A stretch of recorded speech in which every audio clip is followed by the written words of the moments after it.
My name is Jerry Milkey, and I live on Brock Road, which is in Flamborough and belongs to Hamilton.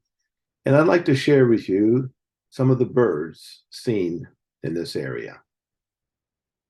I have recorded over 80 species of birds on my property on Brock Road in Flamborough, which is just south of Freelton, Ontario. I lived there for 27 years before moving next door.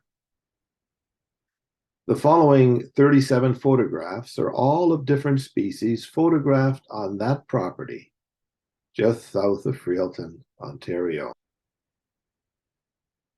This is a blue jay. I put some nuts out on the picnic table, and the blue jay came and helped himself.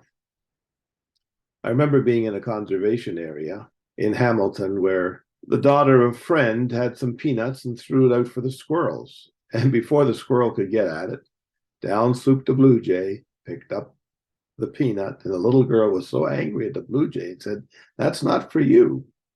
That's for the squirrel."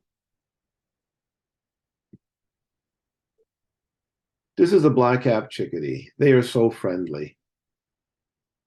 If you hold out your hand patiently and quietly and wait, often you'll have a little chickadee come down and alight right on your hand to pick up some seeds. This is an American goldfinch. Some people think they go south for the winter. In winter, their yellow coat changes into a more brown color. And so in the springtime, when the male coat changes back to yellow, bright yellow, people think they've come back. But they've been here all the time. It's just that their spring coat of yellow doesn't come until spring and summer begins again. The mourning dove is a beautiful bird. We had one nest just by our bedroom window where the water spout comes down from the eave troughs. The way it coos, it sounds like it's mourning. Maybe that's why it's called a mourning dove. This is a bird that all of us know. We call it the American robin, but it is actually a thrush. The Latin name, Turdus migratorius, tells us what it really is. It's a migratory thrush. Just like the European blackbird does not belong to the blackbird species, its Latin name is Turdus merula. In other words, it's a black thrush. This here is a migratory thrush. The reason it's called a robin is because when the settlers came over from Europe, they saw the red breast and they figured it was like the robin that they knew from the old country, which is a much smaller bird and is not a turdus. Here is one of my favorite little birds.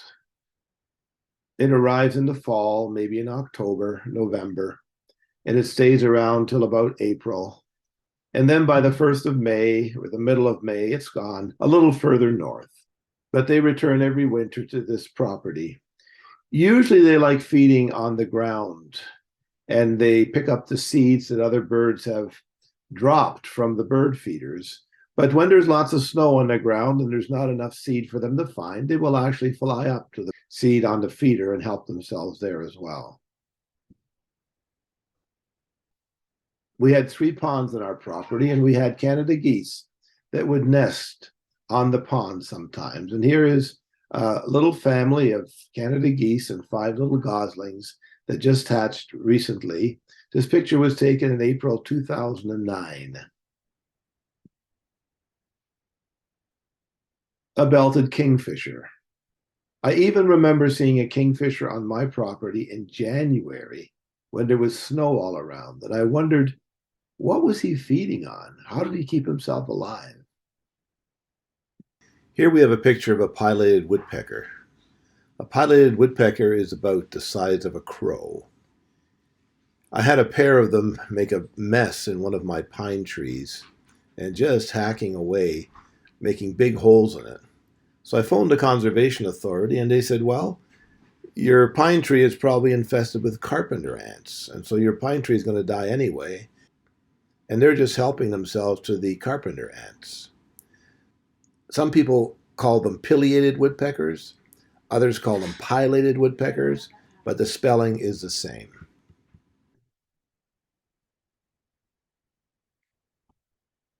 This is a yellow-shafted flicker.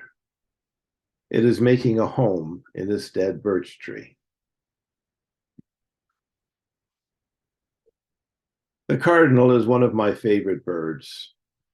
This picture was taken during a blizzard. I took my camera and went out into the backyard and photographed this bird as it was sitting gently with the snow just coming down.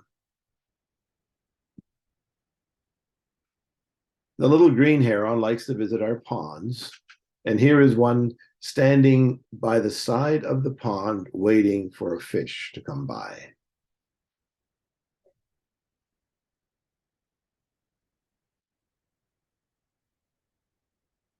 The male red-winged blackbird is quite a handsome fellow.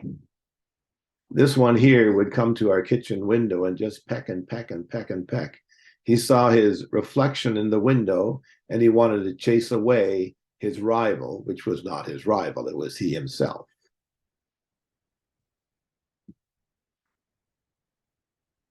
The ruby-throated hummingbird comes to the hummingbird feeder. It also feeds on the flowers that grow on our property.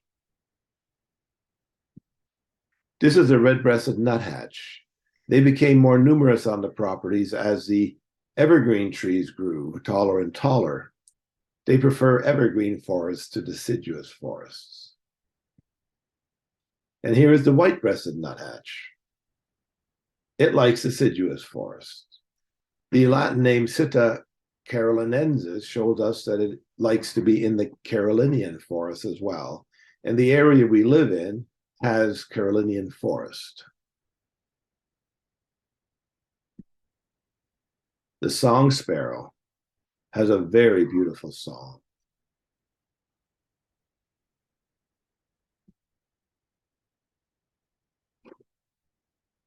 In the spring, we would often see ringneck ducks come to the pond. Now, this is called a ringneck duck, but the ring around the bill is much more noticeable than the ring neck.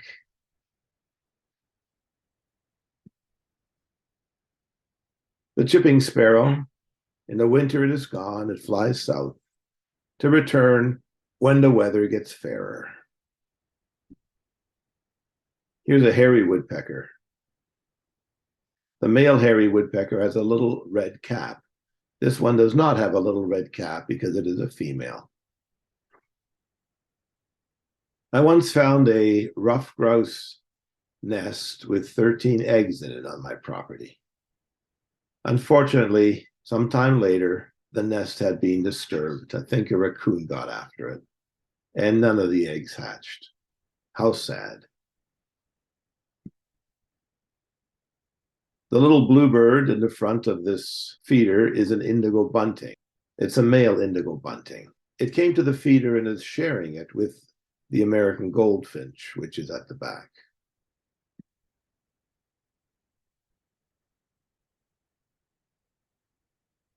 Here is a great crested flycatcher.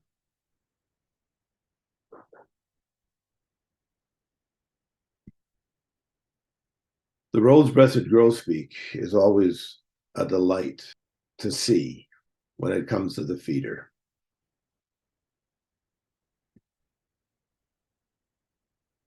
Here's a house wren.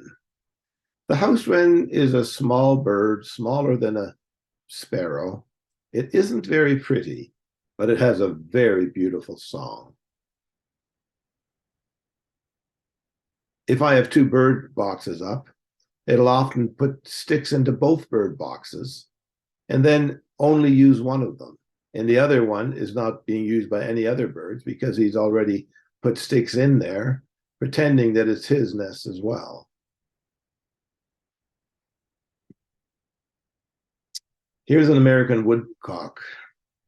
It is so hard to see these birds when they are sitting on their nest.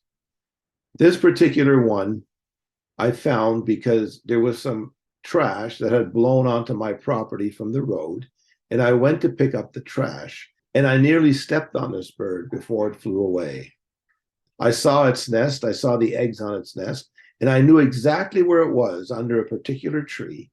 And then I came back again to look for the nest. And the bird was sitting on the nest, but I could not find it. I could not see it. It was so perfectly camouflaged until finally, yes, there it is. There it sits. Very hard to find. Very beautifully camouflaged. This is a white-crowned sparrow. White-crowned sparrows are only found here during migration. Usually in the month of May, they'll come through, we'll see them at the feeder. They're gone about a week later or a few days later, and then we don't see them again until the next spring when they move through. You could be lucky and see them when they move through in the fall as well, but it's in the springtime when they're usually seen on my property. An osprey. This osprey went fishing in the neighbor's reservoir, and I was able to take a picture of him as it was flying overhead. Here is a yellow-rumped warbler. In the east, it's the myrtle warbler, and in the west, it's the Audubon warbler. They used to be considered two different species, but the myrtle warbler of the east and the Audubon warbler of the west are now considered one species, and they're just called yellow-rump warbler. This is a yellow warbler. They nest in wetlands, and we have quite a number of them on the Flamborough property. The white-throated sparrow is one of my favorites. A white throat and a yellow dot just in front of the eye. Very handsome little fellow.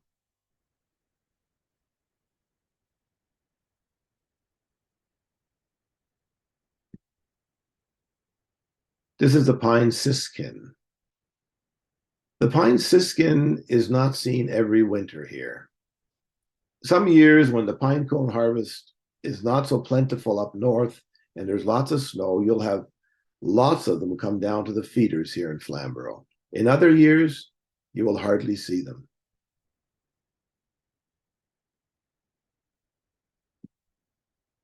And the common redpoll is often a bird which accompanies the pine siskins.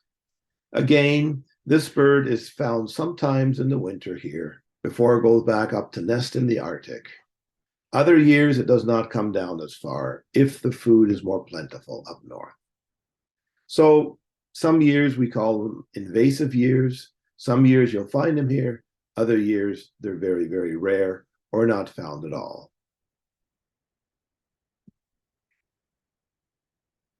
The eastern phoebe made a nest right underneath our porch. It is a flycatcher, a beautiful little fellow.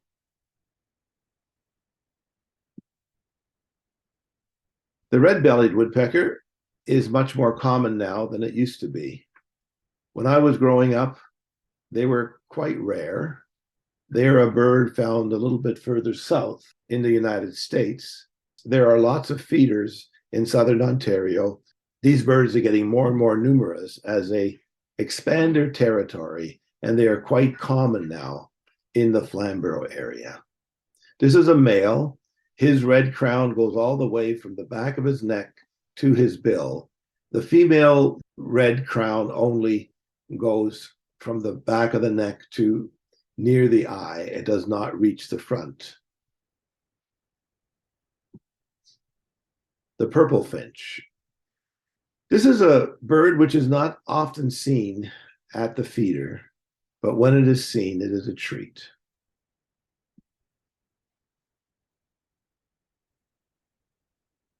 When I first moved to our property, we never saw turkeys. But now, turkeys are not rare in Flamborough. In fact, they're doing very well. This male was showing off how beautiful and handsome he is. He's trying to impress a female. But the female was not interested. But I still got some nice pictures of him. I certainly was interested in seeing him all puffed up to share this picture with you. Now, what else comes to my feeder? Well, we've had squirrels and raccoons. These little raccoons, I think there was two of them, little rascals, they came to our feeder, started eating our bird seed. So I came out to chase them away. But did he run away? No. He climbed up into the roof of our gazebo instead, and he looked down at us. Cute little guy. Little red squirrel. They're smaller than the gray squirrels and the black squirrels that we have on our property, but they're vicious little guys. Sometimes when the black squirrels and the gray squirrels want to come and have some seeds, the little red one will attack them and chase them away. Those were 37 pictures of species that I saw on my property and photographed on my property. Each of these birds have been seen and recorded on the Brock Road property as well. But the next 37 pictures you will see, I took elsewhere. I didn't take them on my property, although the same bird species has been seen on my property. So what other birds did I see on Brock Road when I lived there? Well, we saw common crows. I first recorded a common crow April 13, 1992 on my Brock Road property. And this one I took in Florida in 2010. Starlings have nested on my property, unfortunately. I do not like starlings on my property because if they weren't nesting there, some other bird, which is native to this area, might be nesting in the nest instead. The common starling is invasive. It's a native of Europe. Some people decided that all the birds that Shakespeare talks about, all the European birds that Shakespeare talks about, they would also like to have in North America. And so they released starlings in New York back in the 1800s, and they have spread right across North America. So I don't like that. I prefer the bottom picture that was taken in Germany, where they belong, to the upper picture, which was taken in Mississauga, where the bird does not belong. Actually, they're doing better here in North America than they're doing on their home turf back in Europe. Mallard ducks have also nested on my property. Here is a male mallard that I photographed in Burlington, which is not far from Flamborough.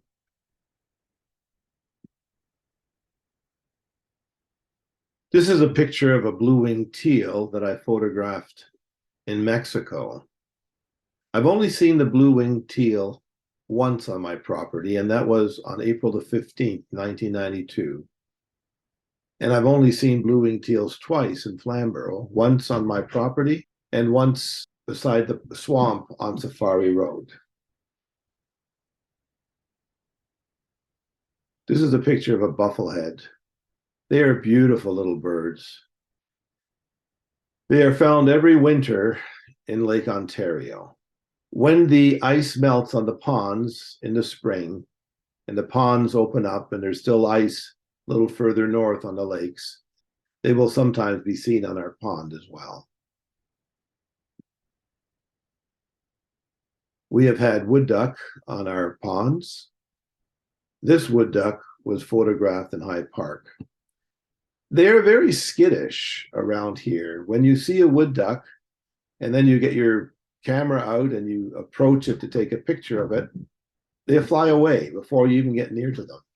But in Hyde Park, they seem to be much more used to people, and so it's much easier to get closer and get nice pictures of them.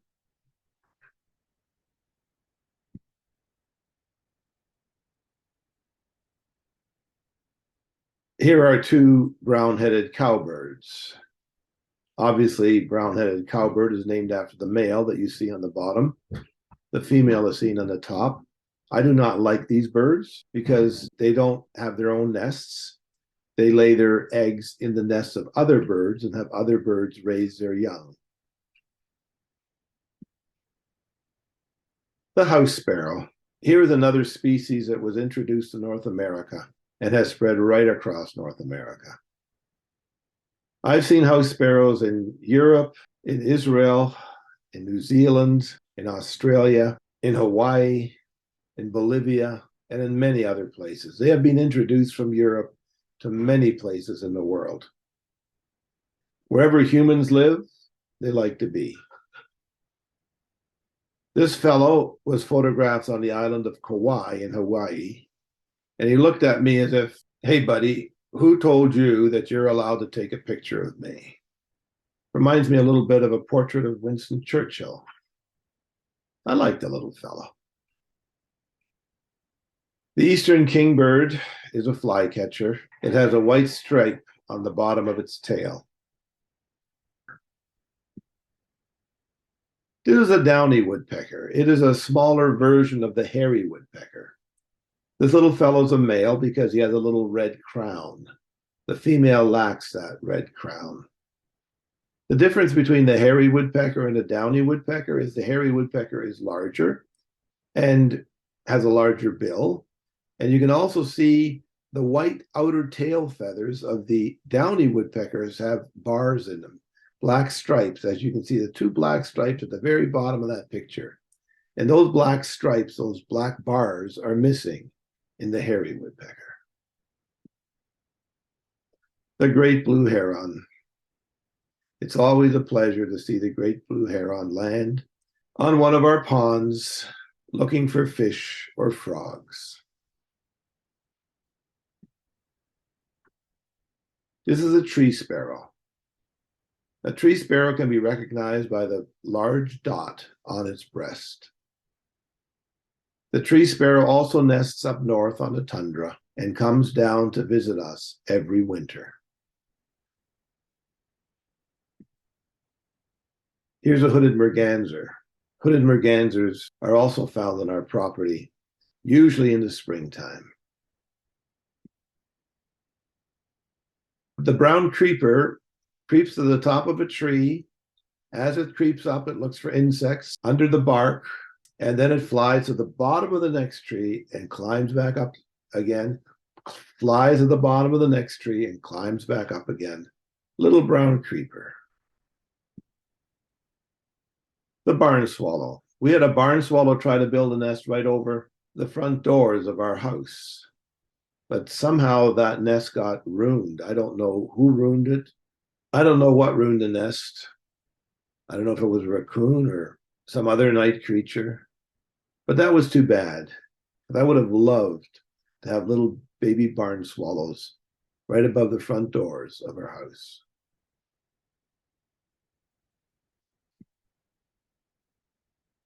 In Carlisle Park, which is not far from us, there are a lot of bird boxes that have been put up for bluebirds. And a lot of these bird boxes are occupied by tree swallows. We've also seen tree swallows on our property on Brock Road. They're beautiful birds, those tree swallows. When we first moved to our property, we had a lot of field. And then I planted trees, and it is much more forested today. But back in 1993, there was actually a killdeer that nested on our property. And now, if we hear a killdeer, it's flying over or flying by. They no longer like the property because it is too forested. The American widgeon is also a bird which I saw on our property. It was seen on March the 30th, 1994. This one was photographed in Dundas, Ontario. I've had both the golden-crowned kinglet and the ruby-crowned kinglets on our property here. They're little mites, little birds, but very pleasant. Common grackles have nested on our property. We've seen spotted sandpipers. Now, the sandpipers we've seen on our property look like the one at the top of the picture. That's the spring plumage. Later in the winter, if you go down south, you will find them in the winter plumage, which you see below. The spots disappear, and the shoulder strap is more evident. I love it when the Baltimore Orioles come and sing their beautiful songs. If you put out an orange, if you cut an orange in half and put out an orange, they will sometimes come and feed on the orange.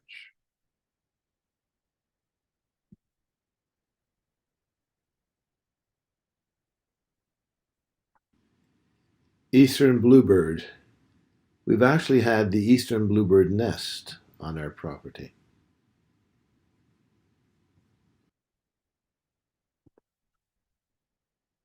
The red-tailed hawk.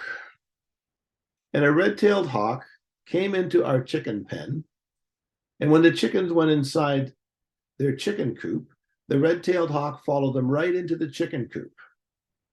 And then in the chicken coop, it didn't know how to get out again.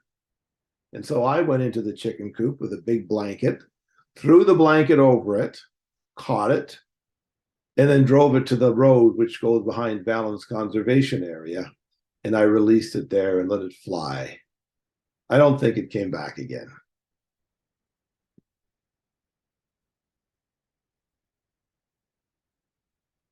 Turkey vultures are often seen from our property, and sometimes they land in the trees in the forest.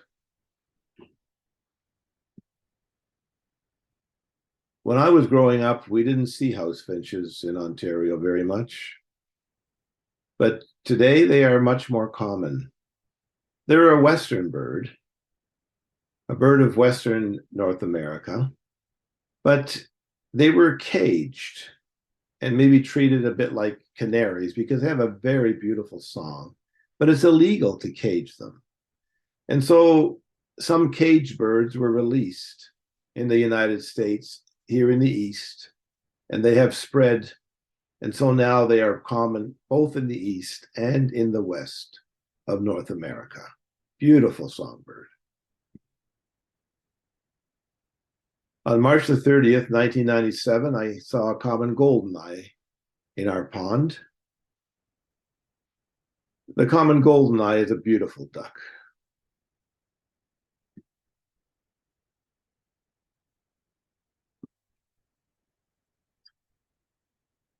The catbird is called a catbird because sometimes you hear a bird that almost sounds like a cat mewing. And you think, is that a cat in the bush somewhere? And when you search a bit, you find, oh, it's one of these fellows. It's a catbird. When a flock of cedar waxwings comes in, it's really nice to see them feeding on berries or looking for other food that they fly back and forth. Often you see them flying back and forth over the pond.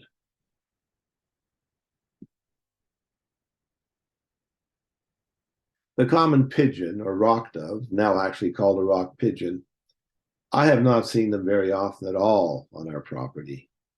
When I did see one, it was very tame and it had a ring around its foot. And when I called about the ring on the foot, and I found that it belonged to someone who raised homing pigeons. And I guess he let a young batch of homing pigeons go, and usually they fly back to the place where they were raised. And this one must have just lost its way, and the person was not interested in getting it back. So I tried to keep it and feed it and raise it. But when I opened the door one time to the shack that I kept it in, it flew away and never came back.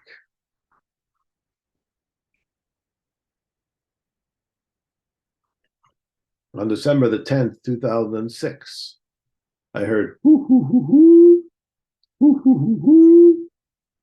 I heard a great horned owl outside. This picture of a great horned owl I photographed at the Mountsburg Raptor Center. This is not a wild bird, it's a captive bird. What happened is that somebody raised this great horned owl. Now it's illegal to raise great horned owls. If you find a baby great horned owl in the wild, you have to bring it to the conservation authorities because you're not allowed to keep wild birds. But these people kept it. And when it was finally released as an adult, it didn't know how to hunt. It was brought to the Mountsburg Raptor Center, and they tried to rehabilitate it, to teach it how to eat mice. But it preferred potato chips, I think. But when they let the bird go, it would just fly to some house and beg for food. It did not know how to hunt. And so they brought it back, and it became one of the mascots, one of the birds that is shown to visitors at the Mountsburg Raptor Center. And when the conservation people go to schools, they take along the owl to show the children what great horned owls look like. A very beautiful bird. This is a yellow-bellied sapsucker. The reason they call them sapsuckers is because these woodpeckers dig so deep into the wood of the tree that the sap comes out. And then the sap attracts insects, ants, and other bugs. And then the sapsucker comes back and eats the ants and the insects and the other bugs. The common yellowthroat is much more often heard than seen. I have heard them so often on our property, but I search for them and often do not find them. Once in a while, I'm lucky, and they will land nearby, and I get a glimpse of one of these beautiful warblers. A brown thrasher is another beautiful singer. I've only seen him once on our property, and that is July the 1st, 2007. This is a field sparrow.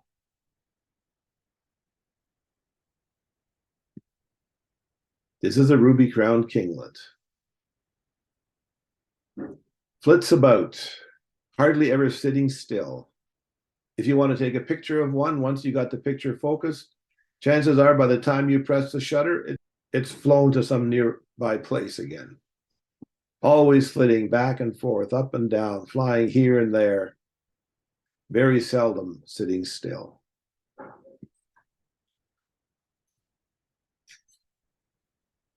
Double-crested cormorants have almost become a pest now.